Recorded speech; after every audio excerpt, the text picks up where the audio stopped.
உங்கள் மனதை கட்டுப்படுத்த 5 வழிமுறைகள். நம்ம வாழ்க்கையிலேயே ரொம்ப கஷ்டமான விஷயம் என்ன தெரியுமா? மற்றவங்களை கண்ட்ரோல் பண்றது இல்ல, நம்ம மனசை கண்ட்ரோல் பண்றது தான். ஒரு நாள் ஃபுல் மோட்டிவேஷன் இருக்கும், அடுத்த நாள் எந்த வேலையும் செய்ய மனசு இருக்காது. ஒரு நேரம் ஹாப்பியா இருப்போம், அடுத்த நிமிஷம் ஓவர் திங்கிங். இப்படி நம்ம மனசு நம்மளையே ஆட்டி படைக்குது. ஆனா இந்த வீடியோல உங்க மனசை கொஞ்சம் கொஞ்சமா கண்ட்ரோல் பண்ண 5 பவர்ஃபுல் வழிமுறைகள் பார்க்கலாம். முதல், உங்கள் தாட்ஸை அப்சர்வ் பண்ண கற்றுக்கொள்ளுங்கள். நம்ம மைண்ட்ல ஒரு நாளைக்கு ஆயிரக்கணக்கான தாட்ஸ் வரும், அதுல பாதி அன்னெசரி. ஆனா பிரச்சனை என்னன்னா, நம்ம அந்த தாட்ஸ் உண்மைன்னு நம்பிடுறோம். உதாரணத்திற்கு, என்னால முடியாது, நான் தோத்துடுவேன், அவங்க என்ன நினைப்பாங்க, இந்த மாதிரி தாட்ஸ் வரும்போது அதை உண்மைன்னு அக்செப்ட் பண்ணாதீங்க. ஒரு ஸ்டெப் பேக் எடுத்து, சரி இப்போ என் மைண்ட் இப்படி நினைக்குதுன்னு அப்சர்வ் பண்ணுங்க. மைண்டை கண்ட்ரோல் பண்ண முதல் ஸ்டெப், மைண்ட் என்ன நினைக்குது என்பதை நோட்டீஸ் பண்ணுவது. 2வது, உடனடி ரியாக்ஷனை குறையுங்கள்.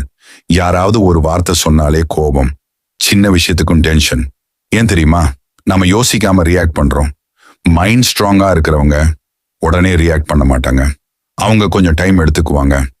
ஒரு 10 செகண்ட் சைலன்ஸ் கூட உங்க லைஃபை சேஞ்ச் பண்ணும். அடுத்த தடவை கோபம் வந்தா உடனே ரிப்ளை கொடுக்காதீங்க, டீப் பிரெத் எடுங்க. அந்த ஃபியூ செகண்ட்ஸ் உங்க மைண்டுக்கு கண்ட்ரோல் தரும். 3, சோஷியல் மீடியா ஓவர்லோடை குறையுங்கள். காலை எழுந்ததும் ஃபோன், தூங்குற வரைக்கும் ரீல்ஸ். நம்ம மைண்டுக்கு ரெஸ்ட் கிடைக்கவே கிடைக்காது.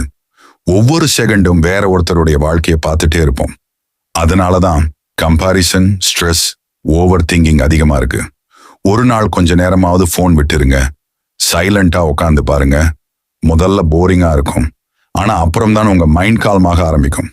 4, உங்கள் உடலை கண்ட்ரோல் பண்ணினா மைண்டும் கண்ட்ரோல் ஆகும். மைண்ட் மற்றும் பாடி ரெண்டும் கனெக்டட். நீங்க லேட்டா தூங்குறீங்க, சரியா சாப்பிடல, எக்ஸசைஸ் இல்லை, அப்போ மைண்ட் எப்படி ஃப்ரெஷ்ஷா இருக்கும்? ஸ்ட்ராங் மைண்ட் வேண்டும்னா உடம்பையும் கேர் பண்ணணும். டெய்லி வாக்கிங், சரியான ஸ்லீப், கொஞ்சம் எக்ஸசைஸ், இது எல்லாம் மோட்டிவேஷனல் டயலாக் இல்ல, சயின்டிபிக்லியும் இது ஒர்க் ஆகும். 5, தனிமையில கொஞ்ச நேரம் ஸ்பெண்ட் பண்ணுங்கள். எப்போதும் கிரவுடு, நாய்ஸ், ஃபோன், மியூசிக் இப்படி இருந்தா நம்ம மனசோட பேசவே முடியாது. ஒரு நாள் 10 மினிட்ஸ் ஆனாலும் சைலண்டா உட்காருங்க. உங்க வாழ்க்கையை பத்தி யோசிங்க. நீங்க என்ன ஆகணும், என்ன சேஞ்ச் பண்ணணும்?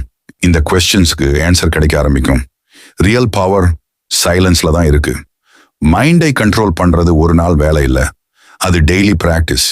ஆனா நீங்க இப்போ இருந்து ஸ்டார்ட் பண்ணினா கொஞ்ச நாள்ல உங்க வாழ்க்கையே மாறும்.